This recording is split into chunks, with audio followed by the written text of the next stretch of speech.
Abram a Bíblia em João capítulo 9, por favor. João capítulo 9.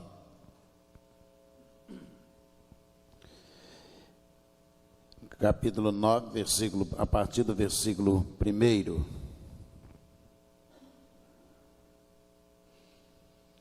Enquanto Jesus caminhava, viu um homem cego de nascença e os seus discípulos perguntaram: Mestre, quem pecou para que este homem nascesse cego, ele ou os pais dele? Jesus respondeu: nem ele pecou, nem os pais dele, mas isso aconteceu para que nele se manifestem as obras de Deus. É necessário que façamos as obras daquele que me enviou enquanto é dia, a noite vem, quando ninguém pode trabalhar. Enquanto estou no mundo, sou a luz do mundo. Depois de dizer isso, Jesus cuspiu na terra, fez lama com a saliva e com a lama untou os olhos do cego. Então disse ao cego: vá lavar-se no tanque de Siloé. Siloé quer dizer enviado. O cego foi, lavou-se e voltou vendo. Então os vizinhos e os que antes o conheciam de vista como mendigo perguntavam: não é este o que ficava sentado pedindo esmola? Uns diziam: é ele. Outros: não, mas se parece com ele. O homem dizia: sou eu. Então lhe perguntaram: como foram abertos os seus olhos? E ele respondeu: o homem chamado Jesus fez lama, passou nos meus olhos e disse: vá ao tanque de Siloé e lave-se. Então fui, lavei-me e estou vendo. E eles perguntaram: onde está ele? E respondeu: não sei.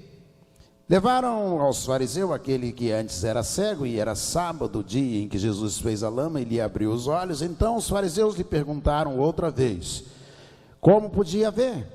Ele respondeu: ele pôs lama sobre os meus olhos, lavei-me e estou vendo. Por isso alguns dos fariseus diziam: esse homem não é de Deus, porque não guarda o sábado. Mas outros diziam: como pode um homem pecador fazer sinais como estes? E houve divisão entre eles. De novo perguntaram ao cego: o que você diz a respeito dele, uma vez que lhe abriu os olhos? Ele respondeu: é um profeta. Os judeus não acreditavam que ele tinha sido cego e que agora podia ver, enquanto não chamaram os pais dele e lhes perguntaram: este é o filho de vocês, que vocês dizem que nasceu cego? Como é que agora ele está vendo? Então os pais responderam: sabemos que este é o nosso filho e que nasceu cego, mas não sabemos como agora está vendo. E também não sabemos quem lhe abriu os olhos. Perguntem a ele, pois ele já tem idade e poderá falar por si mesmo. Os pais dele disseram isso porque estavam com medo dos judeus, pois estes tinham combinado que se alguém confessasse que Jesus era o Cristo, seria expulso da sinagoga. Foi por isso que os pais dele disseram: ele já tem idade e poderá falar por si mesmo.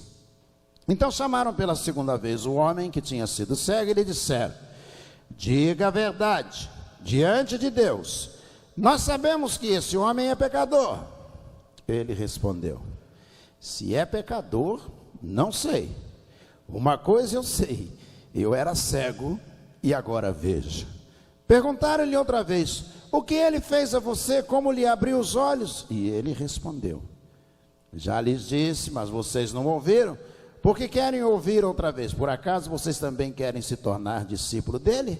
Então o insultaram e lhe disseram: discípulo dele é você, nós somos discípulos de Moisés. Sabemos que Deus falou a Moisés, mas este nem sabemos de onde ele é. O homem respondeu: é estranho que vocês não saibam de onde ele é, mas ele me abriu os olhos. Sabemos que Deus não atende a pecadores. Pelo contrário, se alguém teme a Deus e pratica a sua vontade, a este atende. Desde que o mundo existe, jamais se ouviu que alguém tenha aberto os olhos a um cego de nascença. Se este homem não fosse de Deus, não poderia ter feito nada. Mas eles disseram: você nasceu cheio de pecado e quer nos ensinar? E o expulsaram. Jesus ouviu que eles tinham expulsado o homem. Ao encontrá-lo, perguntou: você crê no Filho do Homem? E ele respondeu: quem é, Senhor, para que eu creia nele? Jesus lhe disse, você já o tem visto, é aquele que está falando com você. Então ele afirmou, eu creio, Senhor, e o adorou. Jesus continuou, eu vim a este mundo para juízo, a fim de que os cegos, a fim de que os que não veem, vejam, e os que veem se tornem cegos. Alguns dos fariseus que estavam perto perguntaram, por acaso nós também somos cegos? Jesus respondeu, se vocês fossem cegos, não teriam pecado algum. Mas porque agora dizem, nós vemos, o pecado de vocês permanece. Vamos orar? Senhor, muito obrigado a Deus pela narrativa tão linda que João nos dá, inspirado pelo Senhor, neste texto. E, ó Deus, nós nos sentimos como se ali estivéssemos ao ler esse texto e poder, ó Deus, contemplar tudo que ali estava acontecendo. Obrigado, ó Deus, pela riqueza desse texto, mas a riqueza maior, ó Deus, está na revelação do Senhor a cada um de nós. Por isso, ó Deus, segreda-nos aquilo que Tu queres que entendamos e, ó Deus, motiva-nos, ó Deus, a fazer aquilo que Tu esperas de cada um de nós. É a nossa oração em nome de Jesus, o nosso Senhor. Amém. Amém? É interessante que o cego está a esperar alguma coisa e os discípulos estão passando e a gente tem um grande problema porque a gente sempre quer saber o porquê das coisas, por que elas acontecem, o porquê. E quando os discípulos veem um cego de nascença, eles olham para o cego, olham para Jesus, eles fazem uma pergunta interessante. Mestre, quem foi que pecou? Esse aí, esse cego aí? Ou os pais dele pecaram e aí, por castigo aos pais, ele nasceu cego? Olha a pergunta teológica, revela na pergunta dos apóstolos uma crença de que o erro do pai pudesse refletir na vida do filho. Desde Ezequiel capítulo 18, Deus diz, não mais os pais vão comer uvas e os filhos nascerão com os dentes manchados. Ou seja, a profecia de Ezequiel está dizendo que não é porque o pai fez alguma coisa que Deus vai castigar o filho. Cada um vai dar conta de si mesmo a Deus. Cada pessoa vai dar conta de si mesmo ao Senhor nosso Deus. E aí é extremamente interessante porque eles fazem essa pergunta, quem foi que pecou? Ele ou os pais? Jesus disse, nenhum e nem outro, ninguém pecou. Ele nasceu assim para que nele se cumprisse a glória de Deus, para que nele se manifestasse a glória de Deus. Olha só, Jesus dizendo, a pergunta deles era o porquê. Jesus está dizendo, não há um porquê. A razão de todas as coisas que a manifestação da glória de Deus vai acontecer. Não importa a situação do casamento, a glória de Deus vai acontecer. Não importa a situação da sua empresa, a glória de Deus vai se manifestar. Não importa o que está acontecendo contigo, porque a glória de Deus vai se manifestar. É isso que a Bíblia está dizendo, o que Jesus está falando. Todas as coisas acontecem para a manifestação da glória de Deus. E aí eles ficam olhando e Jesus tendo dito isso, Jesus se aproximou dele, cuspiu no chão, fez uma lama, um lodo, passou nos olhos do cego e disse, vá se lavar, vá ao tanque de Siloé e lave os seus olhos. Parece para nós muito simples, porque a narrativa diz assim, e ele foi, lavou-se e voltou vendo. Parece para a gente muito simples, mas imagina uma pessoa cega que Jesus diga para ela, vá até o tanque de Siloé e lave os seus olhos agora. E ele vai dizer, mas onde fica o tanque de Siloé? Como é que eu faço para chegar lá? De que maneira eu vou chegar até o tanque de Siloé se eu não enxergo? Alguém levou aquele homem até o tanque de Siloé. Não importa Alguém teve que levá-lo até o tanque de Siloé.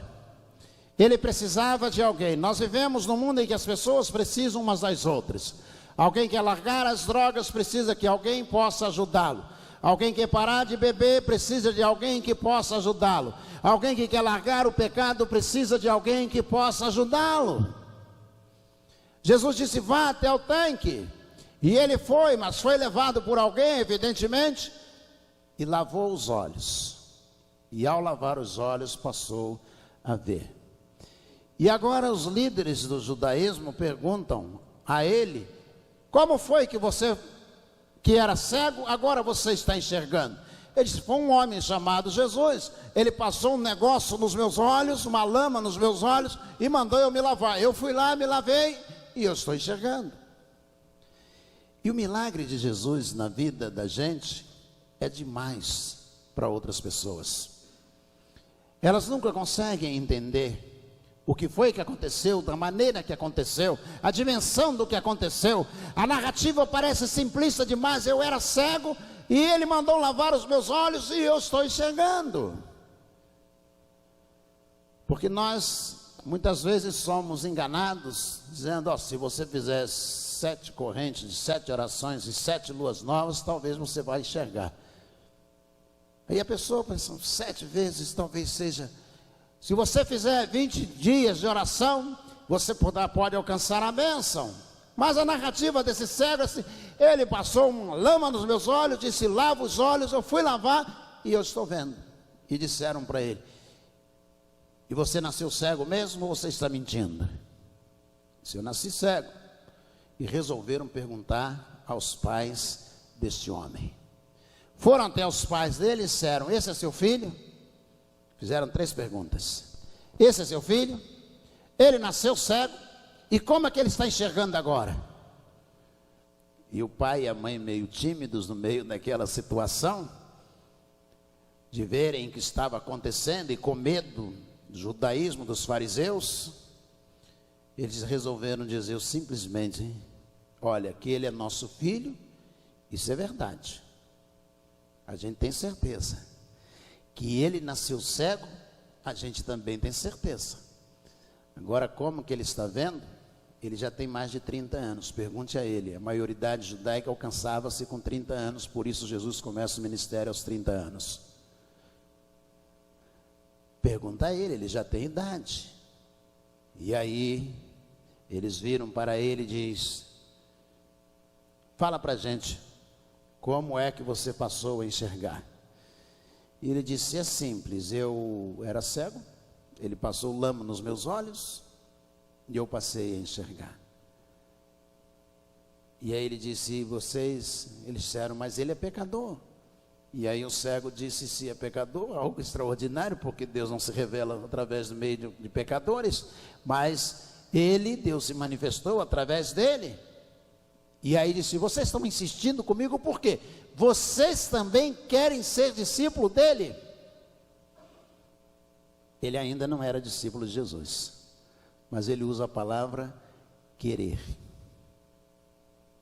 Isso mesmo, ele ainda não sabia ao certo quem era Jesus, mas ele usa a palavra querer. Vocês querem também, ou seja, eu quero, mas vocês também querem. Pode deixar, Stefano, deixa ele à vontade. Todas as coisas contribuem para o bem daqueles que amam a Deus.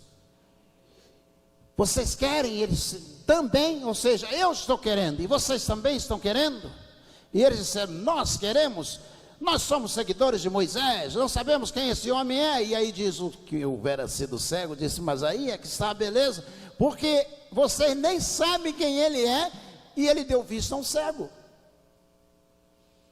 E aí, ele sai, entra na sinagoga, Jesus o encontra, e aí Jesus diz para ele, você quer servir ao Cristo, ao Filho do Deus eterno? E ele disse, eu não sei quem ele é. Jesus disse, é aquele que fala contigo agora. E ele diz, eu quero. Então, a partir de agora, ele só queria ser discípulo. A partir de agora, ele passa a ser discípulo.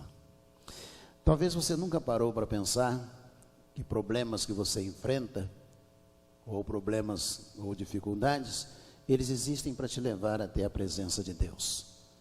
E é só por isso que você está passando por esses problemas, para que você possa ter Jesus disse, vai se manifestar nele a glória de Deus.